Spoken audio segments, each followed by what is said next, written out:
Okay guys अब हम बात करते हैं कि रिवर्सिबल इरिवर्सिबल सेल इंजरी क्या क्या होती है, कैसे कैसे होती है, और हम पढ़ेंगे डिटेल में नेक्रोसिस और एपोप्टोसिस को।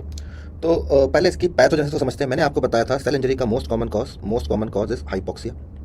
तो हाइपोक्सिया के बाद मैं आपको बोलूँ हाइपोक्सिया से क्या होता है, you can see patient can develop ischemia. अब इसको समझो, अगर बॉडी में हाइपोक्सिया है या इस्चीमिया है तो सबसे पहले जो ऑर्गन अफेक्ट होगा उसको हम बोलते हैं mitochondria. So mitochondria is called power house of the cell. तो माइटोकॉन्ड्रिया अगर अफेक्ट हो गया तो माइटोकॉन्ड्रिया क्या करता है, एटीपी बनाता है। तो बॉडी से एटीपी का प्रोडक्शन कम हो जाएगा। अब अगर एटीपी का प्रोडक्शन कम हो गया तो जितने भी ऑर्गेनल जो एटीपी पे डिपेंडेंट होते हैं वो अफेक्ट हो जाएंगे।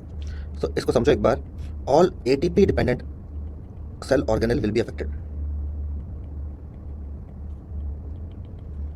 तो जो भी सेल ऑर्गेनल एटीपी पे डिपेंडेंट है वो अफेक्टेड हो जाएंगे। तो इसको अब देखो कौन कौन से ऐसे ऑर्गेनल होते हैं। तो ऐसे ऑर्गेनल में क्या आएगा, आपको देखोगे cell membrane, nucleus and ER means endoplasmic reticulum. तो मैं यहाँ पर डिफरेंशिएट करना चाहूँगा कि what will be the changes in irreversible and what will be the changes in reversible. तो सपोज मैं अगर इसको डिवाइड कर देता हूँ तो यहाँ पर मैं लिख रहा हूँ R C I means reversible cell injury और IRCI means irreversible cell injury. तो आपसे जो क्वेश्चन पूछते हैं कि मेम्ब्रेन पे, एंडोप्लाज्मिक रेटिकुलम पे, न्यूक्लियस पे क्या इफेक्ट होता है, तो पहले इसको समझते हैं। देखो एंडोप्लाज्मिक रेटिकुलम के फंक्शंस रिवर्सिबल सेल इंजरी में कम हो जाएंगे, सो इट विल डिक्रीज, और इरिवर्सिबल में it will even more decrease, ये और ज़्यादा कम हो जाएंगे। तो इस बात को समझो, एंडोप्लाज्मिक रेटिकुलम के फंक्शन कम हो जाएंगे तो आपको पता होना चाहिए ER के फंक्शन क्या होते हैं। तो we can divide endoplasmic reticulum into two category. दो तरीके का होता है, एक होता है SER स्मूथ एंडोप्लाज्मिक रेटिकुलम और दूसरा होता है RER रफ। अब RER क्यों बोलते हैं, बिकॉज यहाँ पर क्या होते हैं, राइबोसोम्स।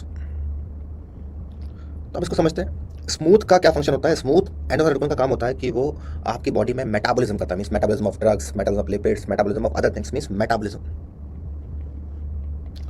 और रफ का जो फंक्शन होता है दैट इज प्रोटीन सिंथेसिस।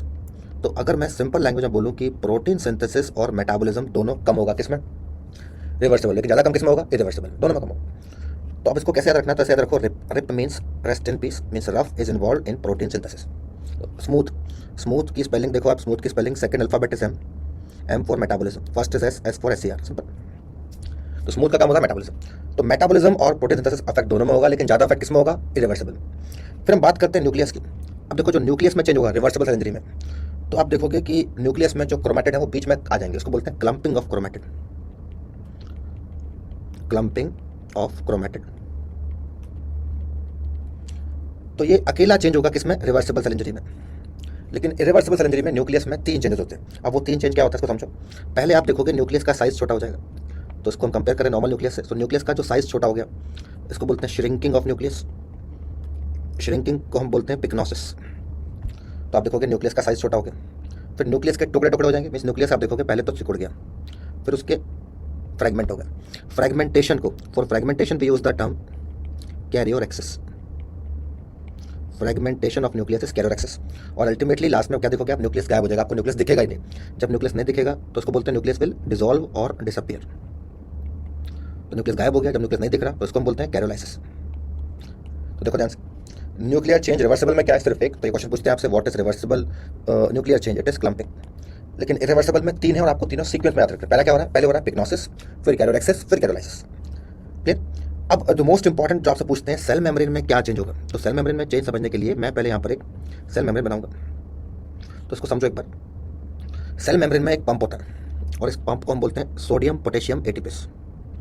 इस पंप का, इस चैनल का नाम क्या है, सोडियम पोटेशियम एटीपेस। तो जब कोई भी इंजरी होती है तो इस पंप की एक्टिविटी कम हो जाती है, तो पंप की एक्टिविटी रिड्यूस्ड। अब देखो पंप जब काम करना कम करता है तो इस पंप के थ्रू आप देखोगे पानी और सोडियम अंदर जाएगा। तो व्हाट यू कैन नोटिस, आप देखोगे इस पंप के through water will go inside, sodium will go inside, और इसके साथ साथ कैल्शियम भी अंदर आता है। तो वाटर, सोडियम, कैल्शियम ये तीनों अंदर आ गए। अब अंदर जो पहले से एक आयन था जिसको हम बोलते हैं पोटेशियम आयन, तो अंदर बहुत ज़्यादा पॉजिटिविटी हो गई, इस चक्कर में ये पोटेशियम आयन अब बाहर चले जाएगा। तो इसको कैसे लिखते हैं, इसको टर्मिनोलॉजी में कैसे लिखते हैं समझो उसको, there is influx of design, influx of water, sodium and calcium. Efflux किसका हो रहा है, ई फ्लक्स ऑफ पोटेशियम। अब देखो जब पानी अंदर जा रहा है, when water is going inside, then what you will notice, अब पानी कुछ ना कुछ जगह तो घेरेगा। तो जब पानी अंदर जाएगा, water will try to take some space, तो सारे ऑर्गन में स्वेलिंग होगी, लेकिन पानी धीरे धीरे आप देखोगे पानी जमा होते चले जाएगा। Like this you will find this blobs, और आई कैन से दिस ब्लैब्स और दिस प्रोजेक्शंस। तो यहाँ पे ऐसे पानी की वजह से पानी जो जगह घेरा है वहाँ पर ये प्रोट्रूजन दिखेंगे, एंड दीज प्रोट्रूजन, तो I can say these protrusions are called blebs formation. इनको हम क्या बोलते हैं? ब्लैब्स। तो वहाँ पर ब्लैब्स बन गए। अब जब ब्लैब्स बन गए तो अब धीरे धीरे करके देखो सारे पानी और ज़्यादा जमा होगा, तो पूरे सेल में स्वेलिंग होगी, सेल स्वेलिंग। तो इस सेल स्वेलिंग को हम क्या बोलते हैं? हम इसको बोलते हैं hydropic change, hydropic change. And this is the hallmark change in reversible cell injury. देखो सारे जितने ऑर्गेनल उनमें भी स्वेलिंग होगी, जो बिकॉज सारे ऑर्गेनल हैं तो इसके अंदर ही, तो माइटोकॉन्ड्रिया में स्वेलिंग होगी, एंडोफेरेटिकुलम में स्वेलिंग होगी, तो सब में स्वेलिंग होगी, सब में पानी भर जाएगा। अब इसको अगर आप कंपेयर करोगे इरिवर्सिबल सेल इंजरी, तो इसको समझो। इरिवर्सिबल सेल इंजरी में मैं फिर से आपके सामने मेम्ब्रेन बना रहा हूँ, तो यहाँ पर मैं दो मेम्ब्रेन बना रहा हूँ, बिकॉज इरिवर्सिबल सेल इंजरी दो टाइप की होती है। तो सपोज लेट्स से ज़्यादा मेम्ब्रेन, तो अब आप देखोगे कि मेम्ब्रेन के अंदर क्या होते हैं सारे ऑर्गेनल। तो लेट्स से ये एक ऑर्गेनल है हमारा जिसको बोलते हैं power house of cell. Power house of cell किसको बोलते हैं? माइटोकॉन्ड्रिया। तो this is let's say mitochondria. तो ये माइटोकॉन्ड्रिया, तो आप देखोगे दोनों के ही अंदर माइटोकॉन्ड्रिया के ऊपर above the mitochondria you will find some deposits. तो माइटोकॉन्ड्रिया के ऊपर कुछ जमा हो जाएगा, and these deposits above the mitochondria, ये जो माइटोकॉन्ड्रिया के ऊपर डिपॉजिट बने इनको हम बोलते क्या? We call them amorphous density, amorphous densities, and these are located above the mitochondria. ये अब मैंने दो क्यों बनाई है? Because understand this thing, irreversible cell injury दो टाइप की होती है, एक नेक्रोसिस, एक एपोप्टोसिस। तो अगर मैं बोलूँ कि ये नेक्रोसिस है, इफ आई से दिस इज नेक्रोसिस, तो नेक्रोसिस, और अगर मैं बोलूँ कि एपोप्टोसिस है, तो दोनों में जो मेजर डिफरेंस होता है कि नेक्रोसिस में मेम्ब्रेन थोड़ी सी फट जाती है। तो अंडरस्टैंड दिस थिंग, तो the classical finding you will see in necrosis, it is called membrane damage. अब इसका क्या क्लिनिकल सिग्निफिकेंस है इन प्रैक्टिस ऑफ नर्सिंग? इसका सिग्निफिकेंस है कि अगर मेम्ब्रेन फट गई तो देखो इस मेम्ब्रेन के जो सेल के अंदर के एंजाइम्स हैं वो बाहर आ जाते हैं। तो यू कैन सी मेम्ब्रेन जो है, this membrane, this is damage where in necrosis. और मेम्ब्रेन डैमेज की वजह से क्या होगा? जो अंदर के एंजाइम्स थे, जो अंदर जितने भी एंजाइम्स थे वो लीक हो गए इसके थ्रू और बाहर आ जाएंगे किसमें? ब्लड में। So enzyme will leak and they will come into blood. लेकिन एपोप्टोसिस में याद रखना आपकी मेम्ब्रेन कैसी होती है? मेम्ब्रेन बिल्कुल साफ सुथरी होती है, तो मेम्ब्रेन इज इंटैक्ट। अब समझो आपसे किस तरीके का क्वेश्चन पूछते हैं, एक बार फिर से इसको समझते हैं। Most common cause for reversible irreversible, क्या आंसर होगा? हाइपोक्सिया। अगर हाइपोक्सिया नहीं हो तो ऑप्शन में इस्कीमिया। फिर आपसे क्वेश्चन पूछते हैं earliest organelle to be affected, तो सबसे पहले कौन सा ऑर्गेनल अफेक्ट होता है? In both reversible irreversible it is mitochondria. उसके बाद जो अगला क्वेश्चन पूछते हैं कि रिवर्सिबल सेल इंजरी में न्यूक्लियस का चेंज क्या है? क्लम्पिंग। इरिवर्सिबल में तीन चेंज है, पहला क्या है? पिक्नोसिस, फिर कैरियोडेक्सिस, फिर कैरोलाइसिस, श्रिंकिंग, फ्रेगमेंटेशन, डिसअपीयरेंस। अब फंक्शन एडवांस बहुत सिंपल है, तो आपसे पूछते नहीं एग्जाम में, क्योंकि फंक्शन दोनों में कम होते हैं, किसमें ज्यादा कम होंगे? रिवर्सिबल। नेक्रोसिस में मेम्ब्रेन कैसी होती है? डैमेज। एपोप्टोसिस में कैसी होती है? इंटैक्ट। तो अगर मैं आपसे पूछूं what is the hallmark feature of reversible cell injury, so I can say it, इसको बोलते हैं हाइड्रोपिक चेंज और सेल स्वेलिंग। और जनरली हम जो पढ़ते हैं पैथोलॉजी उसमें नेक्रोसिस ज़्यादा होती है, तो hallmark feature of irreversible will be membrane damage. तो अब आप कैसे डिफरेंशिएट करोगे? तो देखो इरिवर्सिबल सेल इंजरी दोनों में क्या होगा? माइटोकॉन्ड्रिया के ऊपर कैल्शियम रिच डेंसिटी जमा होती है, इसको बोलते हैं एमॉर्फस डेंसिटी। फिर एक और क्वेश्चन पूछते हैं कि the cell swelling is because of, तो it is because of influx of, so I can say it is because of influx of sodium, calcium and water।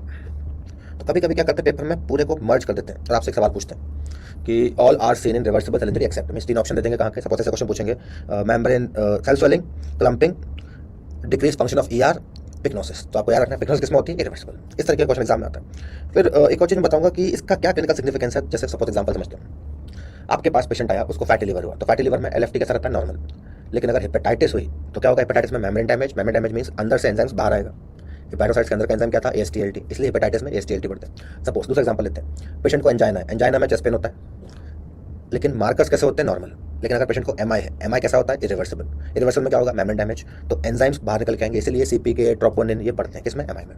तो this is about the reversible and reversible, यहाँ पर membrane. अब बात करते हैं कि irreversible के दो टाइप होते हैं, नेक्रोसिस, एपोप्टोसिस।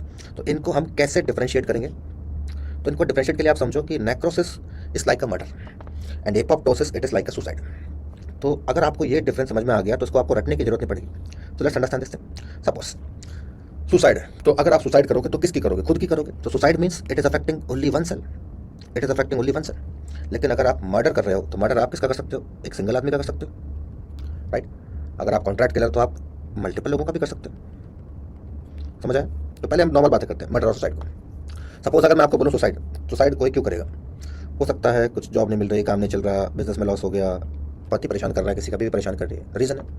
लेकिन कुछ आप देखोगे जो ड्रग एडिक्ट होते हैं वो बिना वजह सुसाइड कर लेते हैं। तो some people they commit suicide for no reason.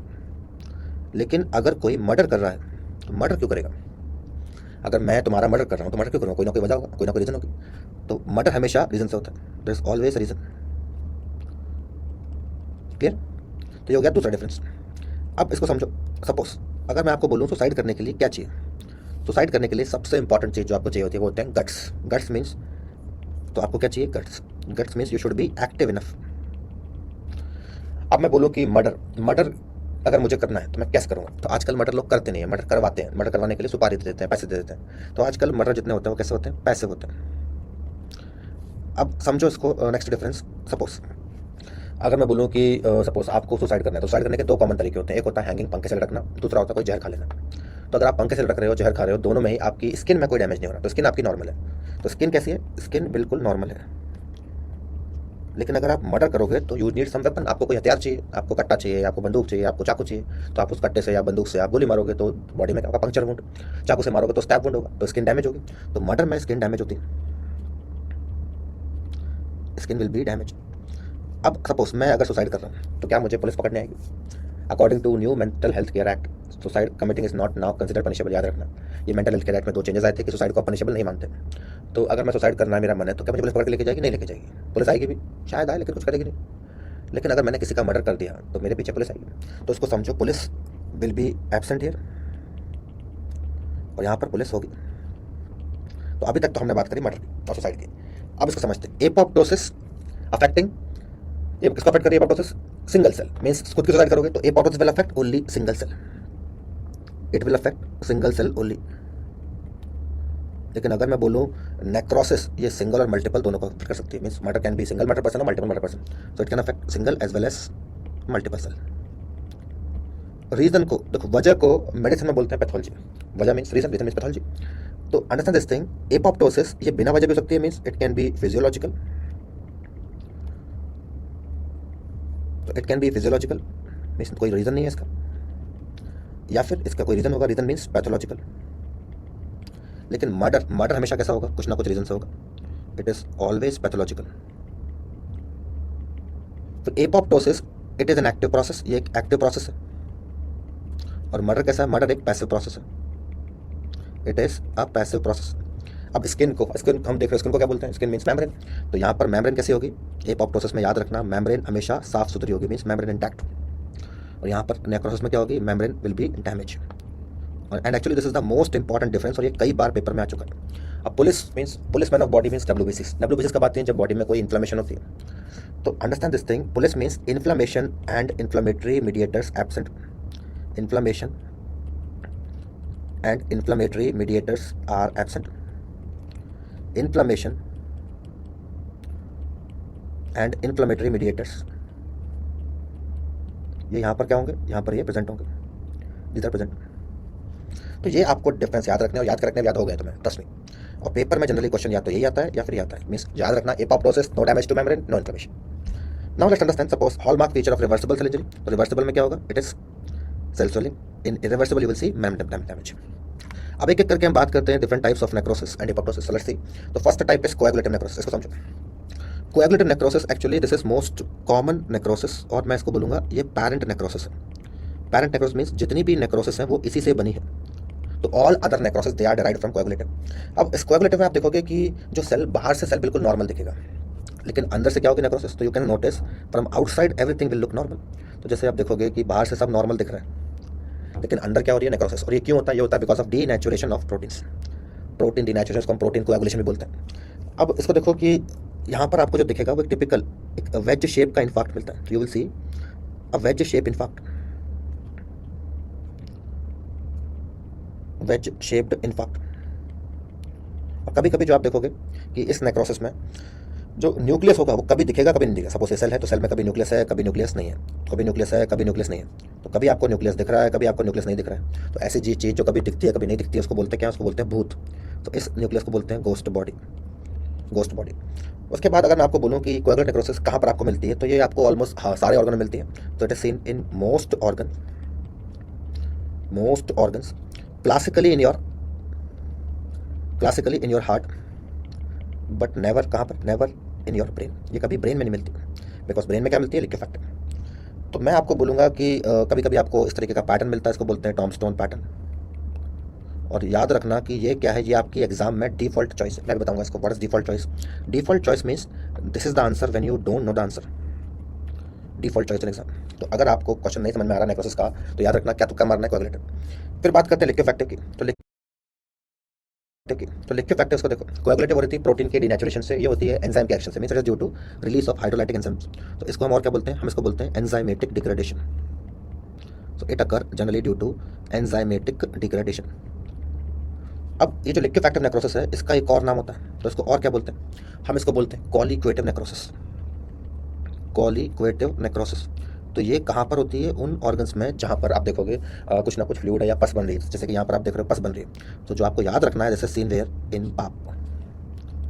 बाप क्या है, B for it is brain, A for abscess, कहीं का भी एप्सिस हो, एंड पैंक्रियास, बिकॉज पैंक्रियास में भी क्या होता है, lipase amylase, specially in acute pancreatitis. Okay, फिर बात करते हैं केशियस नेक्रोसिस की। सो केशियस नेक्रोसिस एक्चुअली क्या होता है, ये ना कोएगुलेटिव और लिक्विफैक्टिव का कॉम्बिनेशन है। मीन्स थोड़ा सा सॉलिड थोड़ा सा लिक्विड मटेरियल मिलेगा। तो यहाँ पर आपको एक सेमी सॉलिड मीन्स एक पनीर जैसा cheese like material steam, and this semi solid cheese like structure, इसको क्या बोलते हैं, केशियस नेक्रोसिस। अब केशियस नेक्रोसिस आपको कहाँ मिलती है, तो याद रखना, this is seen where in patient with TB. तो ये टीबी के पेशेंट के अंदर मिलती है। You can see this in a patient with sarcoidosis. और ये जो फंगल इन्फेक्शन होते हैं डीपर वाले में systemic, SFI systemic fungal infection. देखो तो होते हैं सुपरफिशियल जो स्किन में अफेक्ट करते हैं, दूसरे होते हैं पूरी बॉडी में अफेक्ट करते हैं। तो सिस्टेमिक फंगल इन्फेक्शन, अब इसको समझो, जो एग्जाम में आपसे पूछते हैं उसका कौन सा एग्जाम्पल होते हैं, लाइक कॉक्सोडोमाइकोसिस, पैराकॉक्सोडोमाइकोसिस। तो यहाँ पर जो सिस्टेमिक फंगस आपको याद रखना है, वो याद रखना है हिस्टोप्लाज्मोसिस। फिर next type of necrosis called fat necrosis. तो जहाँ पर भी बॉडी में ज़्यादा फैट, हिस्टोप्लाज्म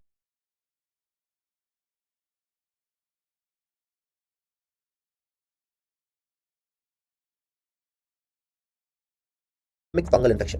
देखो तो होते हैं सुपरफिशियल जो स्किन में अफेक्ट करते हैं, दूसरे होते हैं पूरी बॉडी में अफेक्ट करते हैं। तो सिस्टेमिक फंगल इन्फेक्शन, अब इसको समझो, जो एग्जाम में आपसे पूछते हैं उसका कौन सा एग्जाम्पल होते हैं, लाइक कॉक्सोडोमाइकोसिस, पैराकॉक्सोडोमाइकोसिस।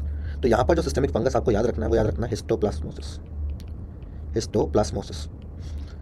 फिर next type of necrosis called fat necrosis. तो जहाँ पर भी बॉडी में ज़्यादा फैट होता है, वहाँ पर होती है, तो it is due to fat degradation. तो आप देख रहे हो ये येलो जो दिख रहा है, this yellow colour, this is your fat globules, और इसके बीच में जो व्हाइटिश दिख रही है, ये क्या है, ये नेक्रोसिस है।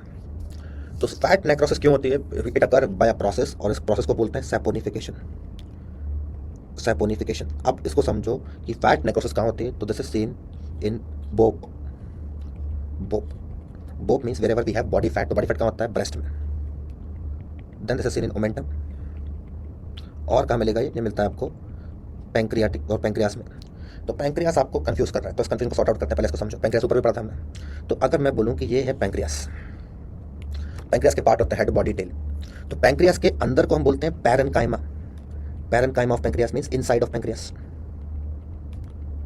पैरेन्काइमा। तो देखो अंदर क्या होता है, लाइपेज एमाइलेज मींस एंजाइम्स। तो पैंक्रियास के पैरेन्काइमा में क्या होते हैं, एंजाइम्स। तो जो अंदर नेक्रोस होती है वो कौन सी होती है, लिक्विफैक्टिव। समझ आए। अगर आप पैंक्रियास को देखोगे, पैंक्रियास के आसपास, this pancreas is surrounded by a layer of adipose tissue. इसमें एक एडिपोज टिश्यू की लेयर होती है इसके ऊपर, और इस एडिपोज टिश्यू की लेयर को हम बोलते हैं पेरी पैंक्रियाटिक फैटी लेयर। और यहाँ पर ये फैटी लेयर है, तो यहाँ पर जो नेक्रोस होती है वो कौन सी होती है, फैट नेक्रोसिस। समझ आए। तो अब इस कंफ्यूजन को सॉर्ट आउट करते हैं। देखो इसको समझो, अगर मैंने पहले लिखा था लिक्विफैक्टिव, तो अगर क्वेश्चन आ रहा है कि पैरेन्काइमा में ऑफ पैंक्रियास या इनसाइड ऑफ पैंक्रियास, या फिर आपसे पूछ रहे हैं वो कि एक्यूट पैंक्रेटाइटिस, तो कौन सी नेक्रोसिस होगी, आंसर इज, बिकॉज एक्यूट में क्या होगा, लाइपेज एमाइलेज बाहर निकल जाएंगे एंजाइम्स, क्या होगा, एंजाइमेटिक डिग्रेडेशन मींस लिक्विफैक्टिव। लेकिन अगर क्वेश्चन आपसे पूछ रहे हैं which type of necrosis is seen surrounding the pancreas, surrounding means peri pancreatic fatty layer, या इसको बोलते हैं peri pancreatic adipose tissue layer. अब ये लेयर जो होती है, इसमें नेक्रोसिस कब होती है, तो देखो सपोज किसी को पैंक्रेटाइटिस हुआ और समाव वो पेशेंट सपोज बच गया, तो एक्यूट पैंक्रेटाइटिस में क्या होगा, पेशेंट को पेन होता है, नौशा वॉमिटिंग पेन पीठ की तरफ रेडिएट करता है। लेकिन कुछ सपोज वो पेशेंट बच गया, कुछ महीने बाद, कुछ हफ्ते बाद, आप देखो पैंक्रियास के अंदर सिस्ट, कभी सूडोसिस्ट, कभी नेक्रोसिस होती है, लेकिन वो कहाँ होती है, पेरी पैंक्रियाटिक एरिया में। तो अब वो एक्यूट से किस में कन्वर्ट हो गया है, क्रोनिक। तो अगर क्वेश्चन ऐसे आ रहा है क्रोनिक पैंक्रेटाइटिस में कौन सी नेक्रोसिस होती है, तो क्रोनिक पैंक्रेटाइटिस में क्या होती है, फैट नेक्रोसिस। समझ आए। तो पैरेन्काइमा में liquefactive, outer peripancreatic layer में फैट, एक्यूट पैंक्रेटाइटिस में लिक्विफैक्टिव, और surrounding I can say chronic में क्या होगी, fat necrosis. So this something about pancreatitis. Now coming to fibrinoid, इसको समझो। तो फाइब्रिनॉइड नेक्रोसिस आपको ब्राइट पिंक कलर की दिखेगी। अब आपसे क्वेश्चन पूछते हैं फाइब्रिनॉइड नेक्रोसिस कहाँ मिलती है, तो ये आप माइक्रोबायोलॉजी में पढ़ते हो, जहाँ पर भी आपको टाइप 3 हाइपर सेंसिटिविटी होती है। In those condition which have type 3 hyper sensitivity, वहाँ पर आपको क्या मिलती है, फाइब्रिनॉइड नेक्रोसिस। तो अब ये कहाँ पर होती है, टाइप 3 देखो, 4 टाइप की हाइपर होती है। टाइप 1 इसको याद करते हैं, acid, anaphylactic, cytotoxic, immune complex, delayed. A for anaphylactic, cytotoxic, immune complex, delayed. तो टाइप 3 में क्या बन रहा है, इम्यून कॉम्प्लेक्स। अब इसको समझो, इम्यून कॉम्प्लेक्स कहाँ कहाँ पर बनता है, तो immune complex you will find where in a patient with SLE, in a patient with PAN. PAN का मतलब क्या होता है, पॉली अल्टराइटिस नोडोसा, ये मीडियम वेसल वास्कुलाइटिस होती है, अल्टराइटिस नहीं है, arteritis. Then remember malignant hypertension, malignant hypertension, और I can say the next example of this will be rheumatic fever. अब इसको समझो, रोमैटिक फीवर में जब फाइब्रिनॉइड नेक्रोसिस होती है तो आपको एक डिस्ट्रॉफिक कैल्सिफिकेशन साथ में होता है और एक बॉडी दिखती है। इन बॉडीज को हम बोलते हैं Aschoff bodies. These bodies are called Aschoff bodies. So this is about your fibrinoid necrosis. फिर बात करते हैं लास्ट टाइप ऑफ नेक्रोसिस, इसको बोलते हैं गैंग्रीनस नेक्रोसिस। अब देखो, गैंग्रीन दो तरीके का होता है, एक होता है ड्राई गैंग्रीन, दूसरा होता है वेट गैंग्रीन। तो इस पिक्चर में आपको पस दिख रही है, तो ये तो क्या है, this is your weight gangrene. और इस पिक्चर में आपको सब कुछ सूखा सूखा दिख रहा है, तो ये क्या है, ड्राई गैंग्रीन। तो मेरी बात समझो कि चाहे वेट गैंग्रीन हो ड्राई गैंग्रीन हो, अब ये होते क्यों है, because understand this thing, gangrenous necrosis means gangrene क्यों बन रहा है, बिकॉज अंदर से कुछ इस्कीमिया ज़्यादा हो गया है, कोई सुपरइम्पोज्ड ऑफ इन्फेक्शन हो गया है, और पेशेंट को लंबे टाइम से डायबिटिक है या कोई पेरिफेरल वैस्कुलर डिसीज है। तो वेट गैंग्रीन में पस आ रही है, तो यहाँ पर क्या दिखेगी आपको, you will find here more liquefactive necrosis. Liquefactive necrosis ज़्यादा होगी, और यहाँ पर पूरा सूखा गया है, तो क्या दिखेगा आपको, you will find more coagulative necrosis, more coagulative necrosis, more liquefactive, more coagulative. अब एक क्वेश्चन पूछते हैं, मैंने आपको बताया डिफॉल्ट चॉइस में जब आपको आंसर नहीं पता तब क्या आंसर करना है, कोएगुलेटिव। सो ज़ेंकर्स डिजनरेशन में कैसी नेक्रोसिस होती है, इट इज कोएगुलेटिव नेक्रोसिस। और ये कहाँ मिलता है, this is seen in rectus abdominis muscle and diaphragm, and it is seen in a patient of enteric fever. Enteric fever means typhoid. तो let us now understand this thing, what is the default choice. Default choice क्या होगी, diaphragm,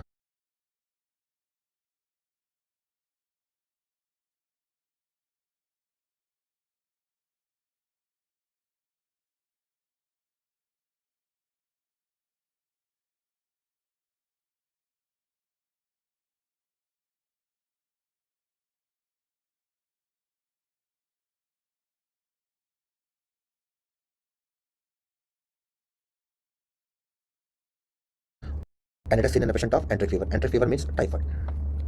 So let us now understand this thing. What is the default choice? Default choice क्या होगी, coagulative. Coagulative. So let us do some MCQs, कुछ try करते हैं। मैं आपसे कुछ सवाल पूछूंगा। तो सपोज मैंने यहाँ पर आपके सामने 4 ऑप्शन रख दिए। तो लेट्स से पहला option is coagulative, second is liquefactive, third is fat, fourth is फाइब्रिनॉइड। अब देखो 3 लेवल के क्वेश्चन आते हैं। पहले से ये जो एग्जाम की बात करें, सिंपल जो हमने लिख दिया। हार्ट में कौन सी होती है, हार्ट में coagulative. Then they can ask you like simple, which type of necrosis seen in brain, liquefactive, abscess, liquefactive, TB, sarcoidosis, caseous। तो यहाँ लिखा हुआ है। फैट नेक्रोसिस कहाँ पर होगी, breast omentum, peripancreatic layer, fibrinoid, SLE, PAN, hypertension, rheumatic fever. अब gangrenous कहाँ मिलते हैं, दोनों तरीके के gangrene understand, these two gangrene, these both type of gangrene they are seen in diabetes patient, diabetes, and sometime you will see this, दोनों कहाँ मिल सकते हैं आपको, in a patient with Buerger's disease. Buerger disease एक बीमारी होती है जो स्मोकर्स को होती है, इसको बोलते हैं थ्रोम्बोएंजाइटिस ऑब्लिटरेंस। तो सपोज एक तो ये हो गया। दूसरा क्वेश्चन पूछते हैं इसके मैकेनिज्म से। तो अगर मैं आपसे पूछूं which type of necrosis due to protein denaturation, coagulative. Enzymatic action से कौन सी होती है, लिक्विफैक्टिव। लिक्विफैक्टिव का और क्या बोलते हैं, colliquative. Which type of necrosis due to saponification, fat, किसमें होगा, इम्यून कॉम्प्लेक्स, फाइब्रिनॉइड। क्लियर। अगर मैं आपसे पूछूं lung abscess, brain abscess, pancreatic abscess, liver abscess, कहीं का भी एब्सेस, आंसर इज लिक्विफैक्टिव। अगर मैं आपसे पूछूं any part of brain, cerebellum, cortex, hippocampus, putamen, pituitary, hypothalamus, तो ब्रेन का कोई भी पार्ट होगा, क्या आंसर होगा, लिक्विफैक्टिव। क्लियर। ये तो होगा एक सिंपल पैटर्न ऑफ क्वेश्चन। कभी कभी आपसे पूछ लेते हैं इमेज बेस्ड क्वेश्चन, तो वो भी मैंने यहाँ पर डिस्कस कर दिया। अब कभी कभी नॉट सेट में क्वेश्चन को ट्रिक कर देते हैं, कैसे घुमाते हैं इसको समझो। सपोज आपसे पूछ लिया type of necrosis in I can say Budd Chiari syndrome, तो आपको पता नहीं क्या होता है बुड-चियारी सिंड्रोम, तो what is the answer when you don't know the answer, coagulative. That is your default choice. Default choice means this is the answer when you don't know. तो coagulative क्या होता है, बुड-चियारी क्या होता है, it is hepatic vein thrombosis. अगर मैं आपसे पूछूं कि ब्रेन को छोड़ के अगर आप कहीं भी कंफ्यूज हो रहे हो तो आंसर क्या चूज करना है, फिर coagulative. Let's say which type of necrosis is seen in, I can से, अगर मैं आपसे पूछूं type of necrosis seen in TB, तो आंसर क्या होगा, केशियस। लेकिन केशियस अगर ऑप्शन में नहीं है तो क्या चूज करोगे आप, coagulative, because all necrosis are derived from coagulative. अगर मैं आपसे पूछूं which type of necrosis you will see in a patient with gangrene, answer is gangrenous. Gangrenous option में नहीं, ऑप्शन में ये 4 है, तो क्या चूज करोगे, कोएगुलेटिव। अगर वो स्पेसिफाई कर रहा है कि वेट गैंग्रीन है, then answer will be liquefactive. अगर वो स्पेसिफाई कर रहा है कि ड्राई गैंग्रीन है, then answer will be coagulative. तो try to just understand this thing. कहीं पर सपोज मैं आपसे पूछूं लेरिच सिंड्रोम, क्या होता है लेरिच सिंड्रोम, नहीं पता, लेकिन आंसर क्या होगा, कोरिलेट. समझ आया. तो अगर मैं आपसे पूछूं ghost bodies are seen in, outer structures are well preserved, inside is necrosis coagulative, tombstone pattern coagulative, ghost bodies coagulative, which is most common type of necrosis coagulative, which is your default choice coagulative, which type is called parent necrosis coagulative, which is due to protein denaturation, protein supersaturation, answer is coagulative. So this is most common type which you have to remember. So this is about the necrosis. Now let's talk something about apoptosis.